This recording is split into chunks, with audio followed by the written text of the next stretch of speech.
bom dia a todos, os internautas, quem nos está assistindo.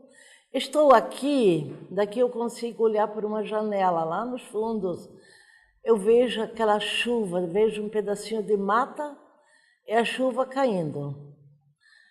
Aí eu imagino, eu retrocedo no passado, aguço minha imaginação, eu penso nos nossos antepassados, nos nossos imigrantes, que aqui vieram se estabelecerem nas matas.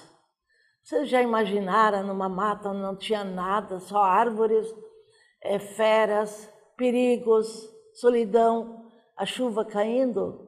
Eles lá na choupaninha deles, na cabana, coberta de sapé, de palmito guaricana. Como devem ter sofrido, lembrando a pátria distante.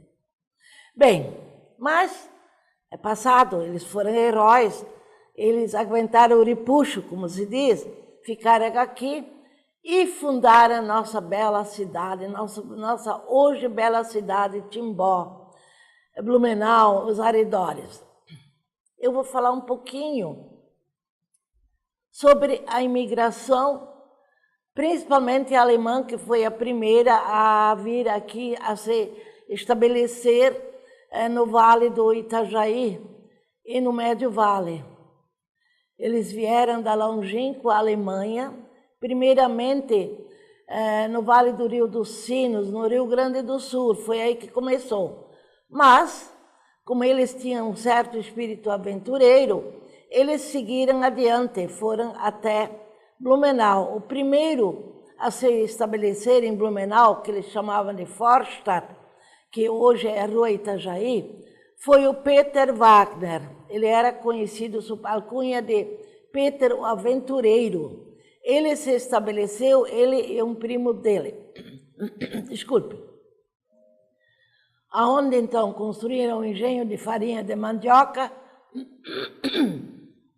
Isso é a chuva que faz. Não é cachaça de ontem, não. Aí, engenho de açúcar, moenda de cana, de açúcar, engenho de mandioca. E eles tinham até escravos na época. Coisa feia, né? Mas era costume. Quando o doutor Blumenau, a vez primeira, veio ao Vale do Itajaí, mandado pelo governo alemão com o governo português, ele foi incumbido de colonizar o sul do Brasil, aqui o Médio Vale, o Vale do Itajaí, e foi o que ele fez. Aí ele pernoitou na casa do Peter Wagner, em Blumenau. Ele comeu lá, e foi na época de Natal, os primeiros docinhos de Natal feitos com açúcar mascavo. Ele não conhecia isso, na Alemanha não tem cana-de-açúcar.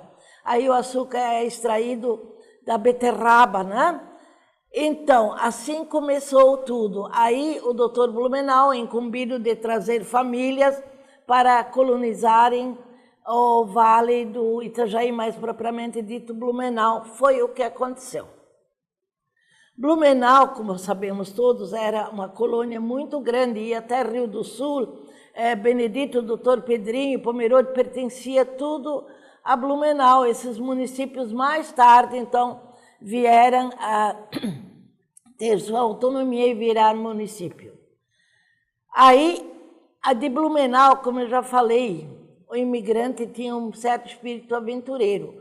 Um grupo pegou uma canoa, porque caminhos não tinha estradas, eles iam, o rio era o caminho, era a fonte de vida deles, as águas, até já então, a água, se nós analisamos, a água é tudo, a água é vida. Eles subiram o rio Itajaí-Açu. Um grupo desses bravos imigrantes veio até a foz da Mulde com o rio Itajaí-Açu. É lá na 470, onde tem uma igrejinha, saindo da Mulde. Eles fizeram uma parada ali para descansar. Olhando ao longe, viram um morro, hoje é o nosso Morro Azul, eles denominaram Schweiz. Schweiz quer dizer Suíça, porque a saudade os fez ver a imagem da Suíça, lá perto da Alemanha, os Alpes, e resolveram adentrar nesse vale, sempre circundando aquele riacho que hoje nós ainda conhecemos. E falaram Mulde. Mulde quer dizer entre montanhas, um vale. Ainda hoje as localidades, nós temos Mulde Baixa, Mulde Central e Mulde Alta. Mulde é um vale. E o riacho também denominaram a Mulde de Mulde. E se fixaram ao longo desse riacho. Era o seu Estreich, Otto Bruno Lange, o Westphal, Johann Westphal, entre outros. Se fixaram ali, abriram uma clareira na mata e lá foi o começo. Então, Timbó oficialmente foi fundado em 1869. Mas ali, então, os primeiros colonizadores se fixaram em 1853. Então, extraoficialmente, Timbó já tem bem mais idade do que no registro. O que acontecia às vezes também com as crianças, eram registradas 2, 3 anos depois com uma data, então, do dia. Mas o importante é que tudo começou aí. Aí foi feito a primeira atafona,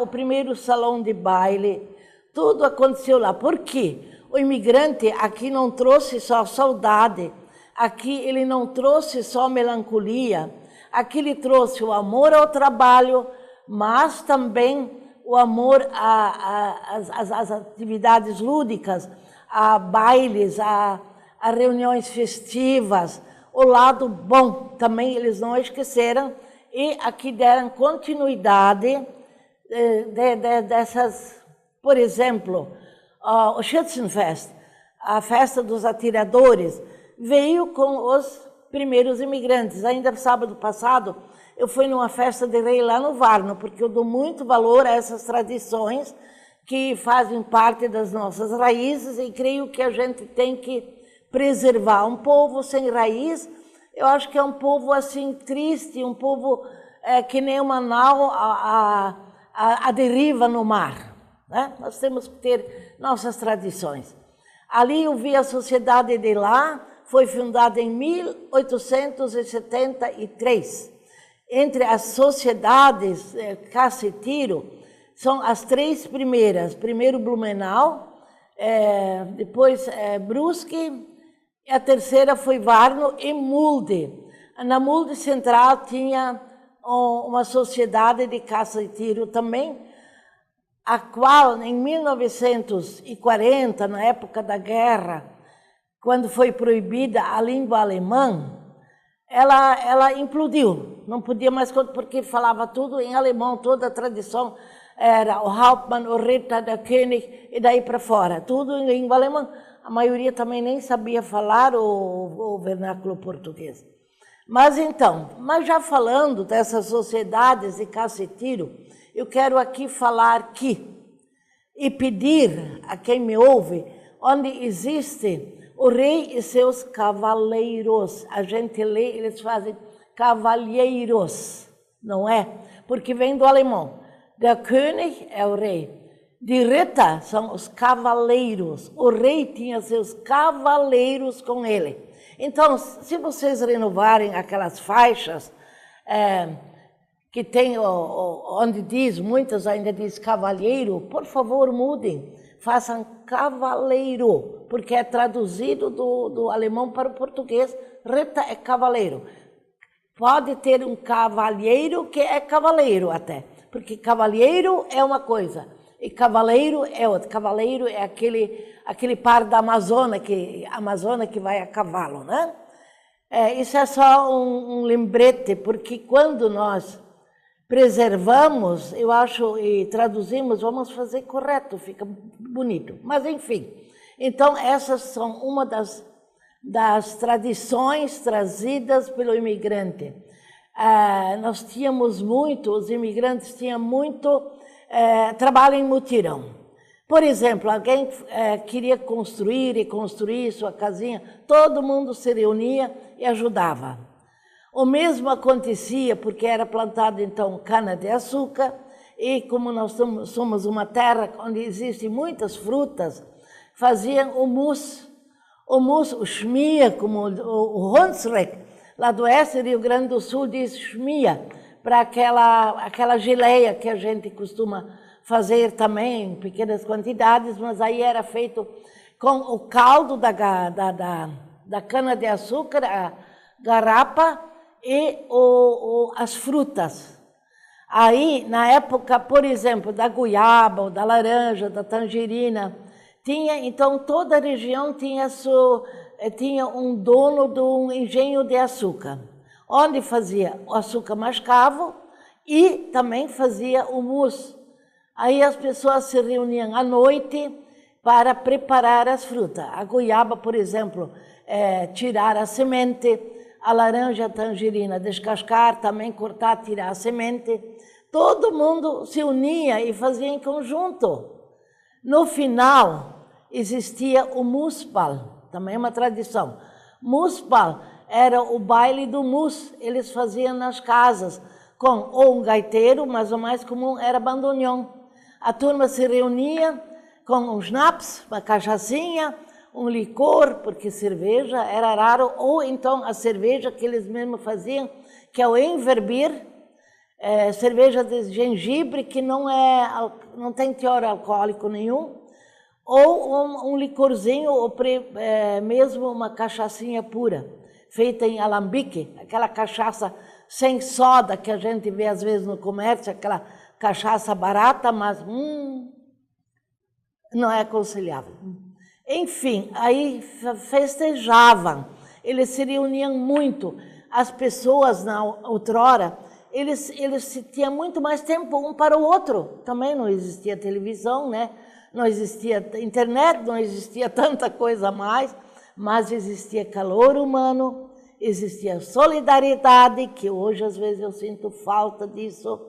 As famílias se reuniam, as famílias tinham tempo dentro da própria família, tinha aquelas mesas enormes, compridas, com bancos onde todo mundo sentava. O pai, o avô na cabeceira, porque havia muito respeito para os mais idosos. E a mãe e a prole toda ao redor da mesa, todo mundo junto, café da manhã. Depois iam ordenhar o gado, iam para a roça, onde levavam seu frühstück, as crianças junto com os pais.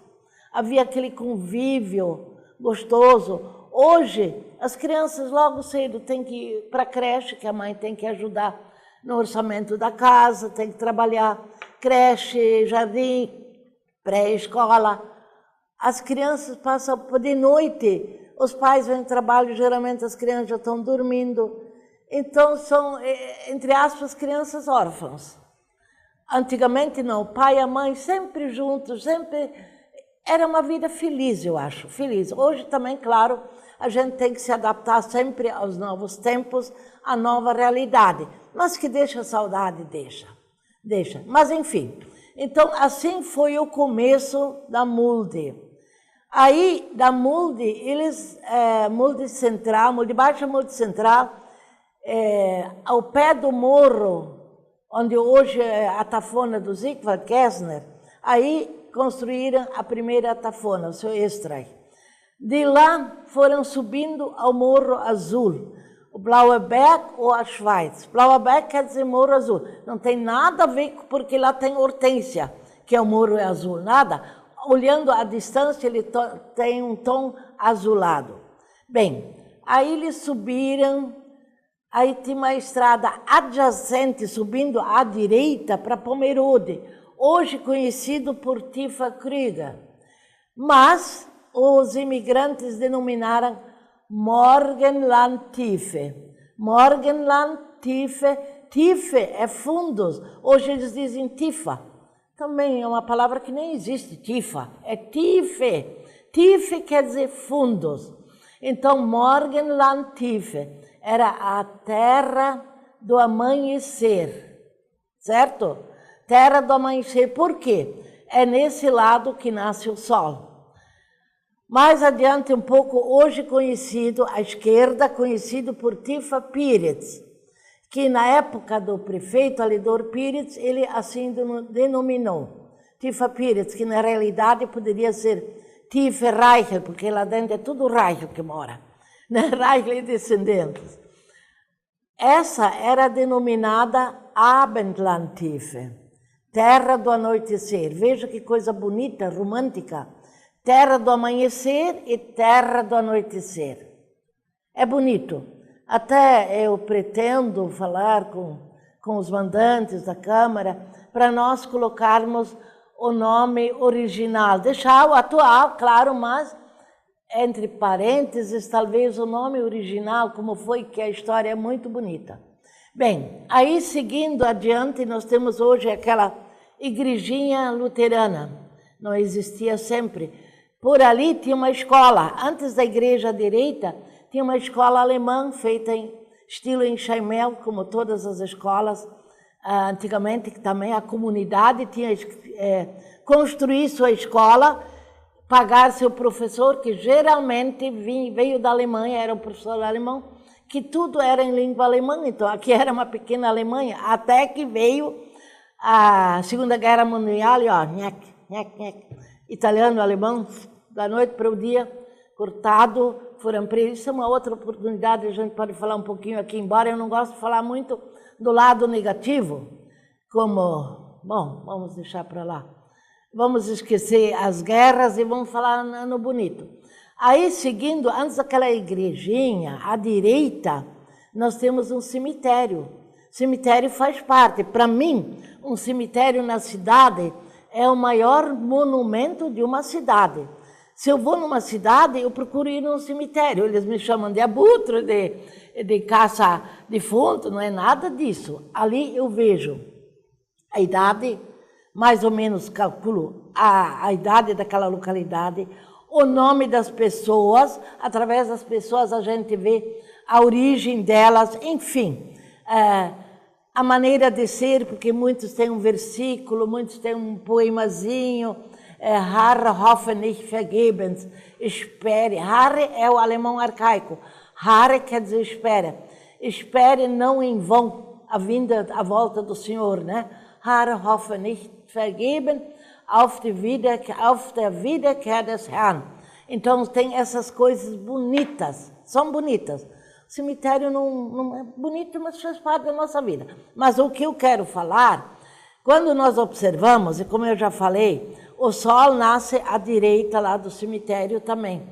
E tem um morrinho, parece que as pessoas todas estão repousando a vida eterna, enterradas, de cabeça para baixo, assim contra o morro. Mas isso não tem nada a ver da cabeça para baixo, porque lá no fundo é feito retinho. A cova ainda é em terra mesmo. Tu vens da terra tu voltarás, né?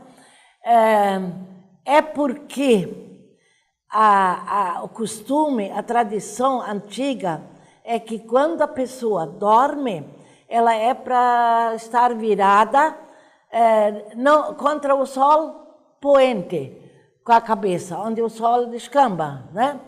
E também onde a água corre, são as tradições, são os usos, os costumes. Sempre ficar de cabeça onde nasce a água, com as pernas além do córrego, o trajeto da água. Mas, enfim, o que eu quero falar é desse cemitério. Eles estão enterrados assim, por quê? Que no dia do juízo final, o sol resplandecerá em seu semblante, para que levantem para a vida eterna. Então, para receber a luz eterna que vem do local do nascer do sol em seu rosto. Por isso, estão voltados com o rosto ao nascer do sol. Isso também é costume que ainda hoje prevalece. Mas eu estava observando, não é só lá que esses acontece.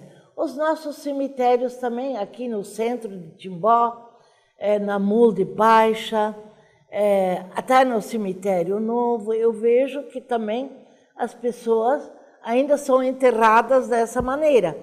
Mas talvez, certamente, não pela tradição, não pelo uso, pelo costume, pelo dito. Eu creio que é automático, porque hoje ninguém mais fala nisso, que tem que ser assim. Mas na época era assim.